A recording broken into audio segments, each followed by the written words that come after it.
ceritakan tentang apa? Vino nih. Oke. Tanah Runtuh ini sebetulnya menceritakan tentang dua orang anak yang terpisah sama ibunya. Mereka berusaha untuk mencari ibunya, tapi di situasi yang tidak aman dan nyaman buat mereka. Di situasi konflik yang sangat besar, di situasi konflik yang buat kita sendiri ini di Indonesia ini menimbulkan trauma yang luar biasa. Gitu. Tapi memang kita nggak mau mengangkat tentang konfliknya, tapi kita pengen mengangkat dari sisi kemanusiaannya, tentang perjalanan dua anak ini yang memandang bahwa sebetulnya konflik ini tuh apa ya, merebut kebahagiaan mereka sebagai anak-anak gitu. Dan apa namanya, dan ini yang menjadi cerita yang buat saya pribadi sangat personal sih, sangat jarang juga ditemuin di Indonesia gitu. Ini bukan film anak-anak, tapi ini film menceritakan tentang perjuangan anak-anak. Singkatnya sih kayak gitu. Untuk mainnya mas? Enggak, sedikit coba. Coba. Cukup. Apa deh? Tadi saya sempat baca tentang kejadian konflik Poso ya di Sulawesi, kalau nggak salah ya, ide ceritanya. Itu boleh diceritain Mas Rudi kenapa mengambil konflik Poso sebagai ide di film ini? Sebenarnya bukan masalah konflik apanya ya sebenarnya. Cuman kita waktu itu memang berpikir kalau ada suatu kejadian yang memang di semua tempat konflik pasti ada korban kan. Kita nggak pernah angkat itu gitu loh. Jadi kebetulan waktu itu yang tercetuskan adalah daerah Poso gitu kan. Tapi kita nggak mau fokus ke konfliknya. Kita mau fokus ke anak kecil ini mencari ibunya gitu loh. Dan karena kita sama-sama seperti mereka angle-nya, which is kita nggak tahu apa yang terjadi, kenapa orang ini pada ribet, chaos, kacau segala macam. Terus ini aku mau kemana nyarinya, aku mau gimana segala. Ketidaktahuan itulah yang kita ciptakan di film ini sebenarnya. Jadi kita nggak mau masuk ke ranah konflik apa, sama siapa, kenapa, sama kita nggak mau. Tapi orang lagi pada riwe, pada kacau, anak kecil ini kehilangan ibunya. Gimana kita fokus kalau di tengah situasi yang berantakan begini nih anak-anak ini? Siapa yang bertanggung jawab sama mereka dan siapa yang bisa bantu mereka gitu, mereka harus kemana gitu. Jadi kita akhirnya mengambil itu. Jadi sebenarnya bisa terjadi di mana aja sih yang memang situasinya begitu gitu. Tapi kebetulan kita mengangkat memang daerahnya di Tanah Runtuh, Poso. Untuk Mas Vino ini boleh diceritakan karakternya sebagai apa dan kira-kira alasan untuk mau bergabung di Tanah Runtuh ini apa? Ya, saya di sini berperan sebagai Idam. Idam ini polisi yang ditugasin dari Jakarta untuk menangani sebuah kasus yang terjadi di Tanah Runtuh. Tapi sampai di sana ternyata dia menemukan dua anak ini yang terpisah oleh ibunya gitu. Jadi ada kayak perang batin antara dia harus mana dulu nih harus dia lakuin nih sesuai job desk-nya dia, atau dia dengan rasa kemanusiaan dia itu menolong anak ini gitu. Itu yang karakter konflik karakter dia tuh yang mau dilihatin di karakter Idam tuh kayak gitu. Kenapa saya pengen ngambil film ini? Karena buat saya sudah lama nggak melihat cerita dengan tema yang anak-anak gitu yang diangkat. Ini kan peran utama adalah anak-anak, dua anak gitu. Dan karakter anak-anak ini kuat banget gitu, bagus banget. Terus apa ya? Dan pengen juga kerjasama lagi sama Mas Rudi Sudjarwo dan saya rasa ini akan menjadi satu tantangan tersendiri buat saya sebagai aktor. Tapi di sisi lain kayaknya kita butuh cerita-cerita kayak gini nih sekarang nih di Indonesia gitu. Cerita tentang anak-anak, biasanya film anak-anak selalu yang indah-indah yang ini. Kita juga butuh tahu, kita juga butuh lihat bahwa konflik itu sangat berpengaruh terhadap kehidupan anak-anak. Kalau untuk Mbak Sigi ada perannya sebagai apa dan alasannya sama seperti itu? Di sini aku jadi Emmy atau panggilannya Ajus, ibu dari dua anak yang diperani sama Kai sama Ringo yang dimainkan sama Yuan sama Lido. Di sini saya sebagai ibu yang terpisah sama kedua anaknya saat kejadian konflik itu terjadi di public space dan perjuangannya seorang ibu untuk mencari kedua anaknya itu. Ada pendalaman khusus nggak untuk menjadi ibu di aku yang kehilangan anak dan di tengah suasana konflik. Oh, oke sih enggak. Pendalamannya khususnya maksudnya aku sebagai ibu udah tahu rasanya gimana kalau misalnya kejadian seperti itu, pasti semua ibu akan ngerasain apa namanya kesedihan yang luar biasa. Terus perjuangannya juga pasti akan melakukan apapun untuk menemukan anaknya kan. Ini mungkin yang bisa dirasain sama mungkin kalau ibu-ibu pas nonton film ini, bagaimana ketakutan semua ibu tuh ada di layar gitu. Pasti semua ibu akan merasakan ketakutan itu. Oke. Untuk Mas, ini kan juga katanya mengambil aktor Down syndrome ya kalau nggak salah. Itu kira-kira ada alasan khusus kan sih Mas? Ya, karakter Down syndrome itu kan apalagi anak kecil ya, kalau kita melihatnya itu mewakili karakter yang jujur dan murni gitu Mbak. Mereka tidak tahu apa yang terjadi, mereka mikirnya yang positif-positif aja, happy-happy aja, indah-indah aja. Sementara sekelilingnya tuh ada lagi ini, lagi itu, segala macam, dia cuma semuanya happy aja gitu. Nah menurut saya tuh kepolosan itu yang menjadikan ini menjadi sangat miris sebenarnya gitu. Di tengah yang kayak gitu dan kayaknya nggak ada yang peduli dan nggak ada yang nggak gitu. Kontras seperti itu yang menurut aku ini menjadi lebih menarik gitu loh. Ada satu anak kayak gini dengan kakaknya itu udah gitu kehilangan ibunya pula lagi kan. Tapi kemudian kepolosan dia itu yang harusnya dijaga tapi malah kita diemin gitu. Itu sih. Ini kali pertama Mas Rudi mendirect anak Down syndrome atau sudah kesekian? Ini yang pertama saya dengar. Ada tantangan kah atau ada keunikan kah yang dijalani selama proses syuting? Sebenarnya bukan tantangan sih, cuma lebih ke pendekatan yang lebih harus diadaptasikan ya. Kita sebagai saudara kan setiap aktor beda-beda kan, nggak usah anak kecil atau dosi, tapi setiap aktor pasti beda-beda. Tapi yang penting kan tujuan kita adalah bagaimana kita mengeluarkan terbaik dari dia kan. Nah, kita harus bisa memahami dia pasti yang pertama itu apa kekurangan dia, apa kelebihan dia dan kecenderungan dia, sama itu kita pelajari dari hari ke hari pada waktu kita latihan gitu. Terus bagaimana dia pada karakter yang lain, ngeblendnya gimana, komunikasinya gimana, itu akan kelihatan dan akhirnya akan berasa sehingga kita bisa menciptakan sebuah situasi di mana itu bisa keluar dengan alami gitu. Jadi udah nggak lagi ada lagi yang scripted banget, udah nggak ada, nggak bisa gitu. Dan nggak cuma buat dia, buat semuanya. Karena kalau udah satu dengan scripted, yang lain juga harus bisa begitu. Karena kan spontanitas dia dan reaksi dia kan nggak ada yang pernah tahu gitu. Mungkin nanti mereka betul bisa dijelasin detail karena mereka berdua benar-benar dia on the spot ya. Ada hal-hal yang kita nggak bisa antisipasi dia akan melakukan apa, itu yang kita coba tetap rekam dengan alami gitu. Tapi kita harus sabar dan bisa menunggu gitu aja. Berarti ada pendekatan yang dibedakan dengan aktor lainnya ya? Tidak dibedakan secara khusus dia, tapi cara kita membuat suasananya itu harus berbeda pendekatannya supaya dia bisa masuk ke dalam situasinya gitu. Tapi yang lain juga jadi ke bawah menurut aku, jadi nggak bisa sistemnya itu harus kita bangun seperti itu. Kalau untuk Mas Vila dan Mbak Sigi ada cara bangun chemistry gimana? Terutama Mas Sigi kan sebagai ibunya ya, kira-kira gimana? Mungkin nambahin juga dari pernyataannya Mas Rudi ya. Sebenarnya treatment khusus tuh nggak ada, tapi lebih ke diberikan kebebasan karena dia akan sulit untuk menghafalkan skrip yang pertama, dan ada bagusnya juga karena pendekatan Mas Rudi kan lebih ke mensimulasikan kejadian sehingga tidak terpatok dalam apa yang tertulis di skrip. Dan fleksibilitas itu sebenarnya pendekatan yang menurut aku juga lebih menyenangkan karena kita pun juga lebih fokus mendalami karakter tapi bukan menghafalkan apa yang dilakukan karakter. Dan ini jadi proses pembelajaran yang luar biasa juga, dan itu juga jadi tempat bermain anak-anak yang memainkan Kai sama yang jadi Kai dan Ringo gitu. Dan prosesnya pun juga jadi semi dokumenter. Tugas pas persiapannya yang cukup panjang di mana kita membangun chemistry, kita fokus bangun chemistry aja.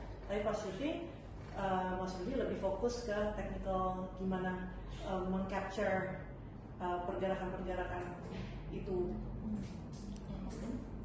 Sama sih, cuman yang aku mau tambahin tuh justru kepolosannya si Rido sebagai Ringo ini, kejujurannya dia gitu, itu justru menjadi kekuatan dari film ini gitu. Jadi kita tidak pernah membanding si Rido ini dengan harus adegan seperti ini, harus begini gitu. Tapi apa yang dia lakukan itu justru itu kita manfaatkan untuk adegan. Jadi misalnya saat ini dia lagi happy gitu. Nah di skrip itu ada momen-momen happy itu gitu. Jadi Mas Rudi cepet, oh dia lagi happy nih, ayo kita bikin gini gitu. Jadi semua itu dilakukan itu natural gitu. Kayaknya kayak organik banget. Dan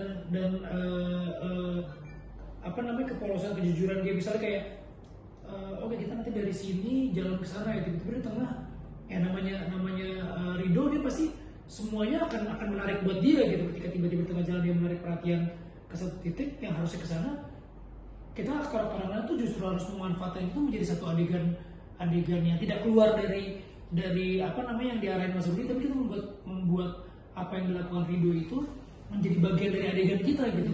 Dan itu jadi satu apa ya, jadi satu hal yang mahal banget karena si Rido ini bisa bermain senatural mungkin apa yang dia rasain. Nah kita bisa mendapatkan energi itu dari dia gitu tanpa harus mengorbankan adegan-adegan yang apa namanya yang lagi kita buat gitu. Jadi buat aku sih ini satu pengalaman baru dan ternyata bisa gitu kayak gitu tanpa harus kita ayo Rido dari sini ke sini kan. Dia seperti Sigi bilang nggak mungkin bisa sama gitu dengan apa namanya dengan yang tuntutan skrip.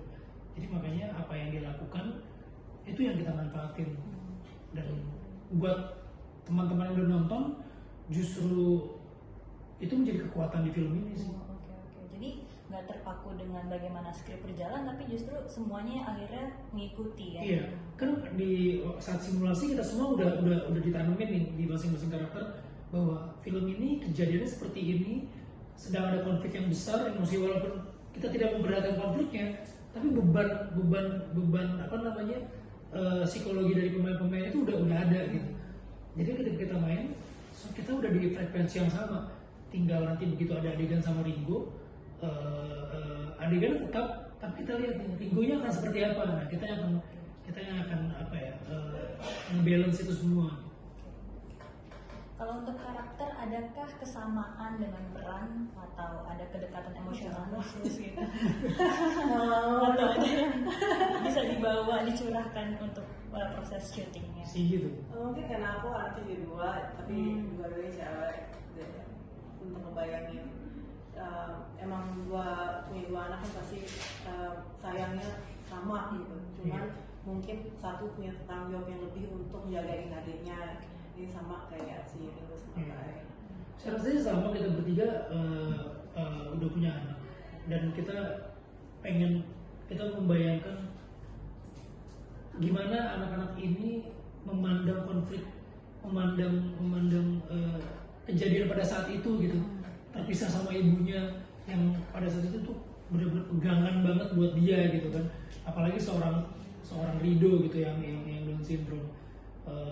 Itu pasti akan mempengaruhi psikologi kita sebagai aktor untuk membangun chemistry sama anak-anak ini gitu. Walaupun karakter saya tidak harus seperti Sigi yang harus emosional banget, tapi justru chemistry-nya itu bukan semakin dekat itu semakin bagus, tapi harus ada layernya gitu loh Mbak. Dari pertama kali ketemu, canggungannya, keselnya sama dua anak ini gitu, terus akhirnya harus menyelamatkan dia dan sampai seterusnya. Itu yang pengen saya coba kasih lihat di sini. Ada gak adegan yang paling berkesan atau paling sulit dijalani yang masih ingat sampai sekarang mungkin? Itu kayak director yang tahu sih. Mungkin yang frustasi duluan. Yang frustasi duluan biasanya director. Yang ngerasain kali aja waktu itu.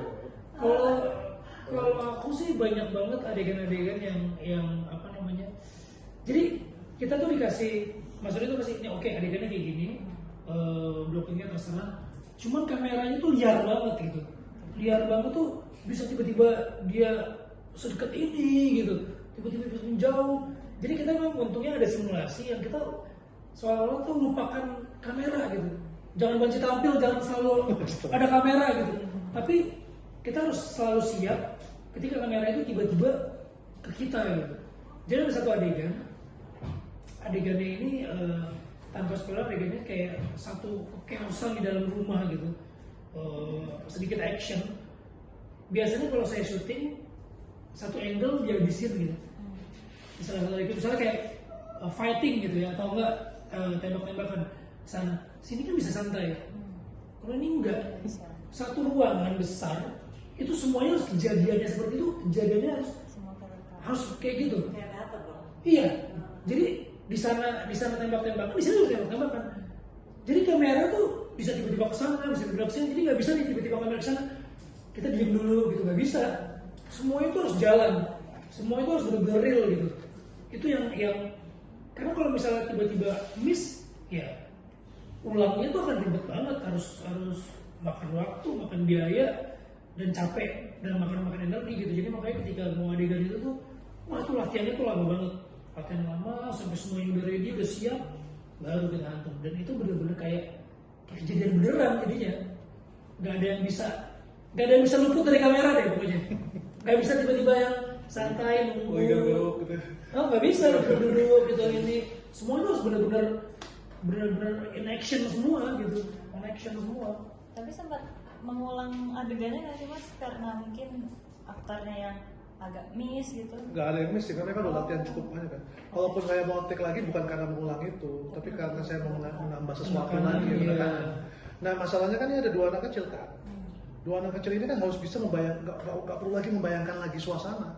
Kalau semuanya udah real, kayak ibaratnya, oh ya tempat ini ya, kita chaos ya, bang gitu. Anak kecil ini kan harus bisa merasakan kechaosannya.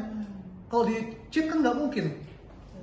Sekelilingnya loh, 360 derajat gitu. Ya, habis yang ini ya, resikonya terlalu tinggi, Mbak. Jadi memang kita harus create satu situasi di mana situasinya 360 derajat itu terjadi gitu. Jadi mereka mau lihat di mana udah kelihatan gitu. Dan mereka juga nggak tahu bahayanya dari mana aja. Gitu. Dia kan kayak reka adegan kejadian bener. Jadi bukannya kayak adegan lagi gitu, kita bukan. Jadi adegan itu benar-benar diciptain gitu di film ini. Jadi reaksinya udah nggak bisa bohong gitu. Benar-benar misalnya kita adegan di mobil nih, bener-bener di mobil itu benar-benar kenceng ya begitu gitu. Bahkan pelan-pelan tuh saya mau menggeser kata adegan jadi kejadian sebenarnya. Karena kadang-kadang adegannya bawahnya kan acting kan. Iya, betul. Tapi bagi yang belum pengalaman kayak mereka itu kan untuk membayangkannya susah. Iya.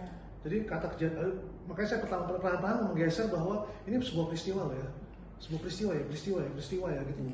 Dan kita nih lagi merekayasa nih, kita yuk bareng-bareng kita berkonspirasi merekayasa peristiwa ini supaya penonton percaya gitu loh. Ayo sama-sama ya bohong yuk, gitu loh, something like that lah gitu ibaratnya kasarnya gitu. Nah itu karena nggak semua orang kan memahami terminologi perfilman. Scene ini itu bodo amat, ya kan close up apa, makanya kamera juga sifatnya hanya merekam kejadian itu. Ibaratnya kita kejadian di sana, udah kamera ini hanya rekam aja udah. Kejadiannya kan harus bener dulu kan. Kalau ada warga sekitar yang nonton melihat kejadian itu juga kayak ngeliat kejadian gitu. Karena kameranya tuh nggak tahu dari mana. Jadi kayak misalnya ada kejadian tiba-tiba penyergapan gitu, orang yang lihat tuh bisa sampai kayak real gitu karena nggak kayak syuting gitu. Tapi itu benar waktu kejadian yang pertama itu kan adegannya saking besarnya di pasar yang ada di trailer itu tuh kan gede banget, masif banget. Kadang karena kejadiannya dibuat terlalu real, ya ekspektasinya jadi bingung, kayak kaget, kayak beneran kejadian, kayak tiba-tiba nge-flow, nge-freeze.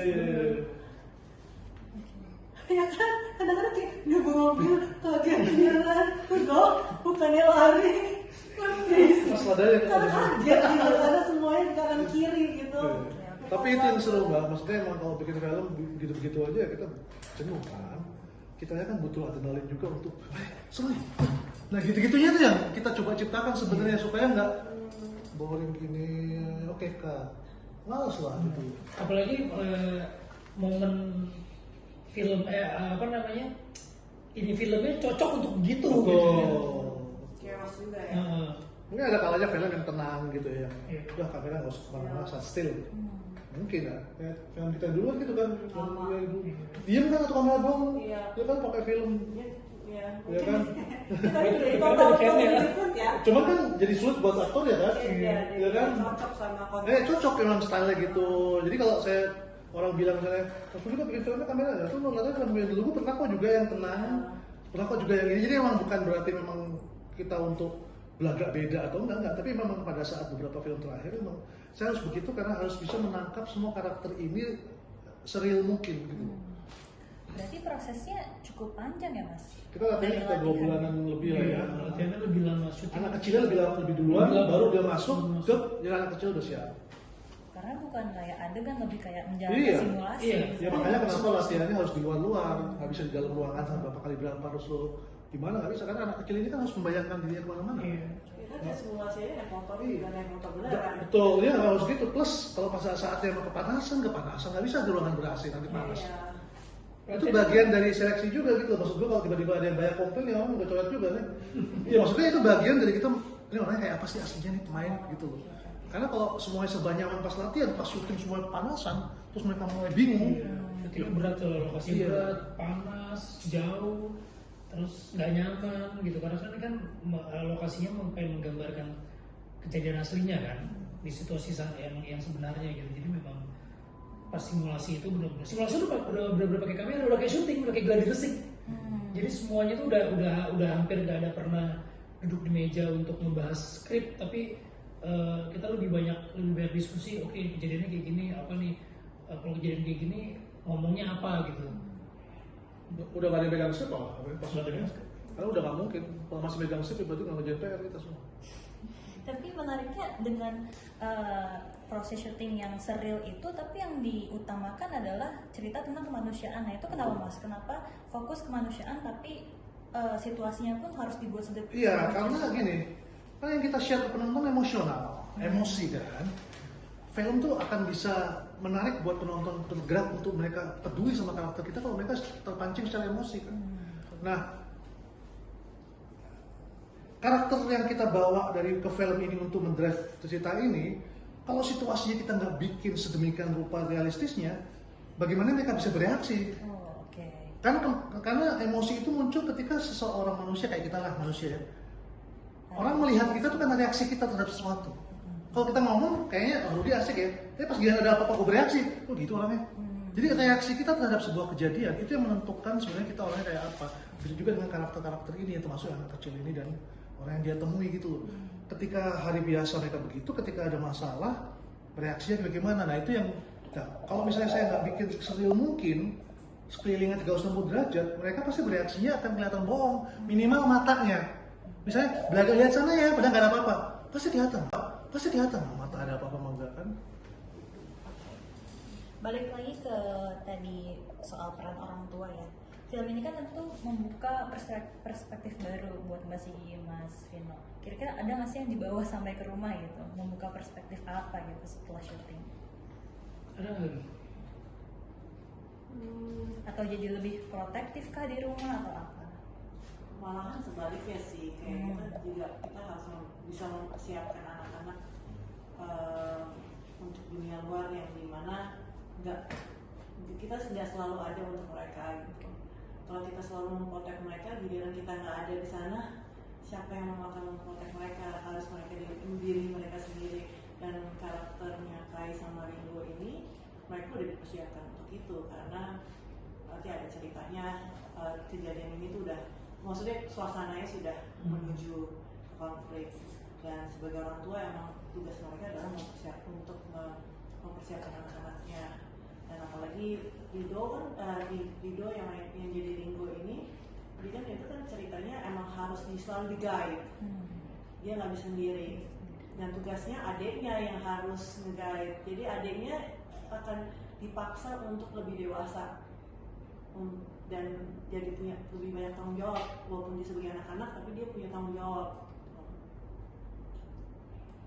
Mas Vino ada kan? Hampir sama sih dan apa ya? Kita tuh jadi saya jadi belajar gitu. Maksudnya situasi seperti itu bisa terjadi kapan aja dan di mana aja.